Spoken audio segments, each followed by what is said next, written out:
এই গুন্ডাদের পৃষ্ঠপোষকতা দিচ্ছে, তারা কিভাবে ভোট কেন্দ্র দখল করবে সেটির আজকে হচ্ছে টেস্ট ম্যাচ হয়ে গিয়েছে।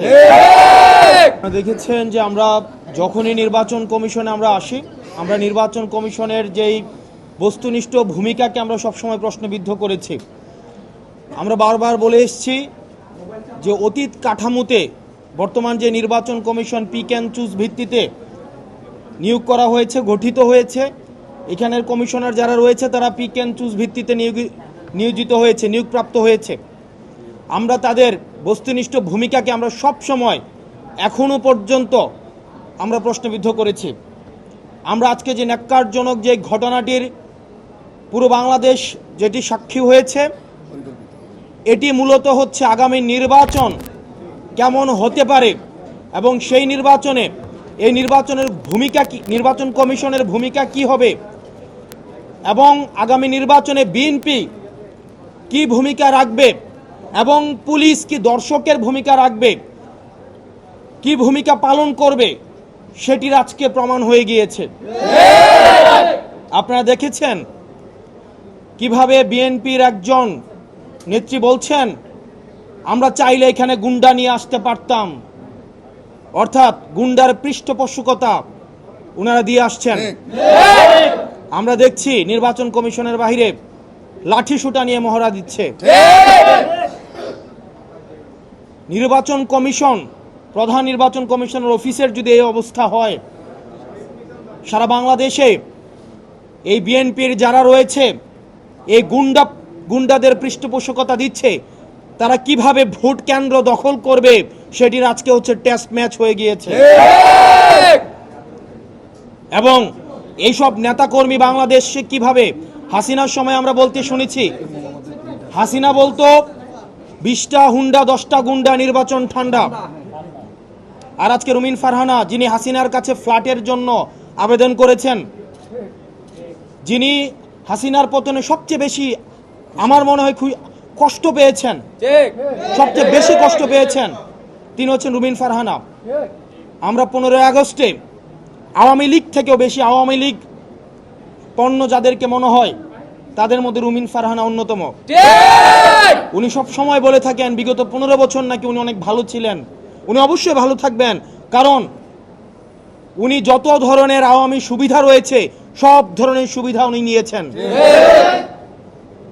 আজকের নির্বাচন কমিশনের যে ভূমিকা রেখেছেন, আমরা সেই ভূমিকাকে আমরা সবসময় প্রশ্নবিদ্ধ আমরা করে এসেছি। আমরা পুলিশকে দেখেছি এখানে নীরব দর্শকের ভূমিকা পালন করেছে। আমরা দেখলাম পুলিশ আমাদের নেতা কর্মীদেরকে আমাদের কিভাবে নির্বাচন কমিশনে ঢুকতে বাধা দিয়েছে, অন্যদিকে বিএনপির নেতা কর্মীদেরকে কিভাবে ফ্রি এক্সিট দিয়েছে। এবং এই নির্বাচন কমিশন কতিপয় পার্টির এটা পার্টি অফিস হয়ে গিয়েছে। প্রিয় সাংবাদিকবৃন্দ, আমরা বলে এসেছি, বারবার করে বলে এসেছি, আমরা একটি গ্রহণযোগ্য অবাধ নিরপেক্ষ নির্বাচনের দিকে আমরা যেতে চাই। বাংলাদেশের মানুষ গণতান্ত্রিক উত্তরণের জন্য অপেক্ষা করছে, কিন্তু বাংলাদেশের মানুষ আবার গুন্ডাতন্ত্রের দিকে যেতে চায় না। বাংলাদেশের মানুষ আবার ১/১১ মঞ্চস্থের জন্য অপেক্ষা করছে না। আবার যদি একটি সুষ্ঠু, অবাধ, আমাদের গ্রহণযোগ্য অন্তর্ভুক্তিমূলক নির্বাচন হতে চায়, তাহলে এই নির্বাচন কমিশনের আমরা বস্তুনিষ্ঠ পেশাদারিত্বের ভূমিকায় আমরা দেখতে চাই। এভাবে নির্বাচন কমিশন যেভাবে দলকানা একটি দলের প্রতি, একটি দলের এজেন্ডা বাস্তবায়নে যেভাবে নির্লজ্জের মতো কাজ করছে, সেটি আমাদের যে নির্বাচন মুখী আমরা হচ্ছি সেটির অন্তরায় বলে আমরা মনে করছি। সেজন্য আমাদের একটি সুষ্ঠু নিরপেক্ষ নির্বাচনের জন্য আমাদের এই নির্বাচন কমিশনকে অবশ্যই আমাদের দল মত নির্বিশেষে নিরপেক্ষ ভূমিকা পালন করতে হবে। নতুবা আমরা এই নির্বাচন কমিশনের পুনর্গঠনের জন্য আমরা অনতিবিলম্বে এই নির্বাচনের প্রতি, কমিশনের প্রতি যে আমাদের আস্থা ছিল, সেই আস্থা ক্রমশ ক্ষীয়মান। আমাদের দল নিবন্ধন থেকে শুরু করে, মার্কা বরাদ্দ থেকে শুরু করে, আমাদের যে সীমানা নির্ধারণ, প্রত্যেকটি কাজে কাজে আমরা দেখেছি, আমরা যখন নির্বাচন কমিশনের সাথে মিটিং করি আমরা দেখি তাদের এক ধরনের আচরণ থাকে, তারপরে তার একটা সময় চায়, ওই সময়ের মধ্যে কি হয় এটা তারাই বলতে পারবেন। রিমোট কন্ট্রোল নির্বাচন কমিশনের কোথায় রয়েছে এটা আমাদের কাছে এখনো পর্যন্ত সেটা অজ্ঞাত। নির্বাচন কমিশনের যারা কমিশনার রয়েছে, আপনারা যদি মনে করেন আপনারা নিজেরা আপনাদের এই নির্বাচন কমিশন পরিচালনা করতে পারবেন না, আপনারা অন্যরা কেউ পরিচালিত করে আপনাদেরকে, আপনারা মানুষের সামনে সেটি প্রকাশ করুন। না হয় নিকট অতীতে আমরা নুরুল হুদা কমিশনকে আমরা দেখেছি, তার পরিণতি আমরা দেখেছি। বাংলাদেশের মানুষ আবার কোনো মঞ্চস্থ নির্বাচনের দিকে যেতে চায় না।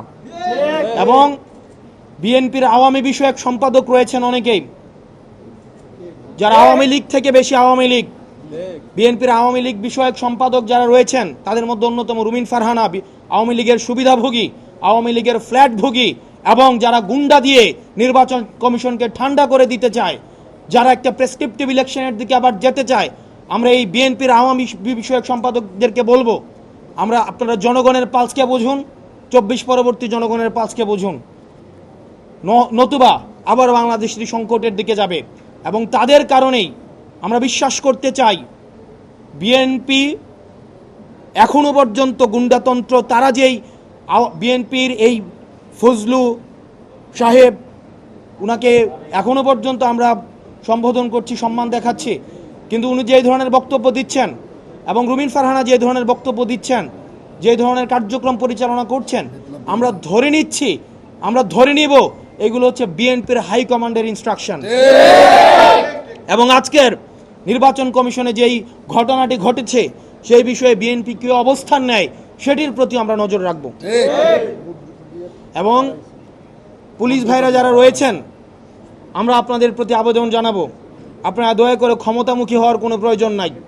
আপনারা দেখেছেন নির্বাচনের আগের রাতে যে ওসিরা, যে এসপিরা, যে পুলিশরা টাকা খেয়ে নির্বাচন করে দিয়েছে, আমিরামিন নির্বাচন করে দিয়েছে, তাদের আজকে পরিণতি কি হয়েছে।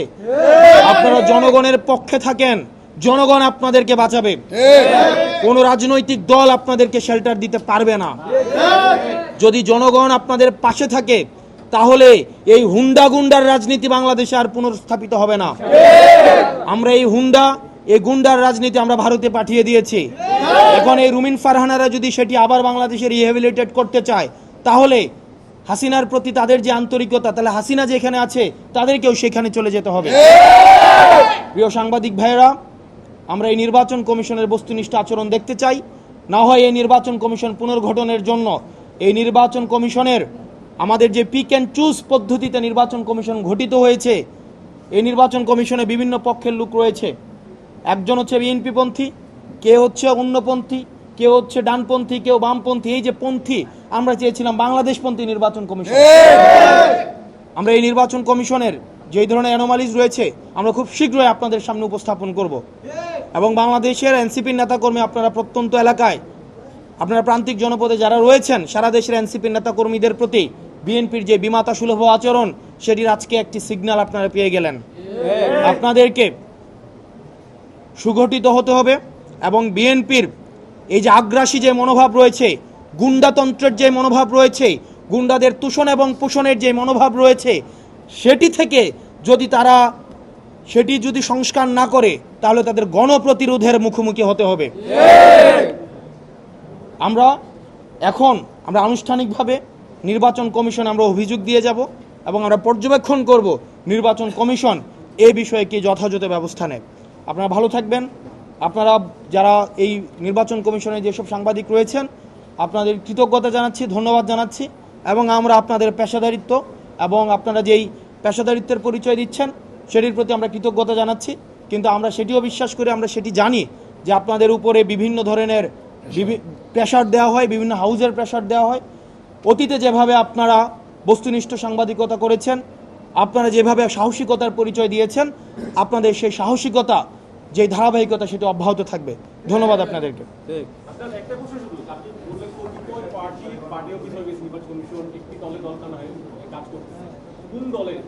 আপনারা তো দেখতেই পাচ্ছেন এবং সেগুলো আপনাদেরকে খুঁজে বের করতে হবে।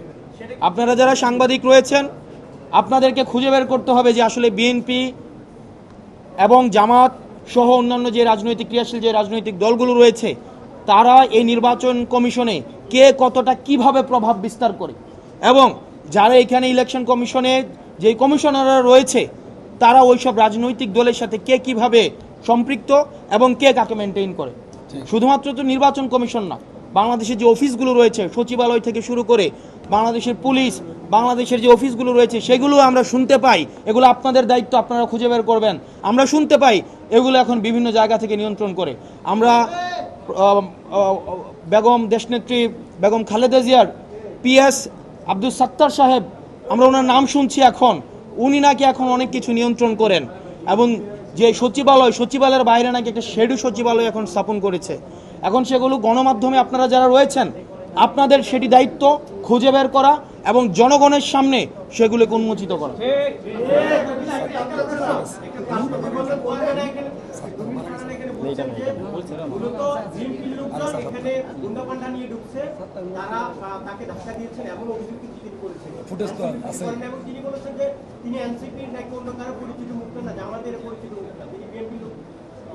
তার মানে হচ্ছে দেখছেন আপনারা, মানে এখানে সিসিটিভি ফুটেজ রয়েছে, আমাদের নেতাকর্মীদের উপরে হচ্ছে হামলা করা হয়েছে। আবার আমরা যদি রুমিন ফারহানার কথাই ধরে নেই, নিজ দলের মধ্যে এখনো পর্যন্ত কমান্ড নিশ্চিত করা হয়নি, মানে বিএনপির নেতাকর্মীরা উনার কথা মতেই উনাকে সেখানে হচ্ছে ধাক্কা মেরে ফেলে দেয়। এটা খুবই শেম। আমরা বলবো যে বিএনপি এত বড় একটা সংগঠন, সেই সংগঠনের আমরা চাই এই সংগঠনের শৃঙ্খলা ফিরে আসুক এবং সেন্ট্রাল কমান্ড সেখানে নিশ্চিত হোক। আচ্ছা, এই জায়গায় একটু কনফার্ম করি, আমি তো বলি না, আপনি তো আমারটা বলে দিলেন, আপনারা সেটা খুঁজে বের করবেন। আমরা শুনেছি, আমরা মিডিয়াতে আসতে দেখেছি বিভিন্ন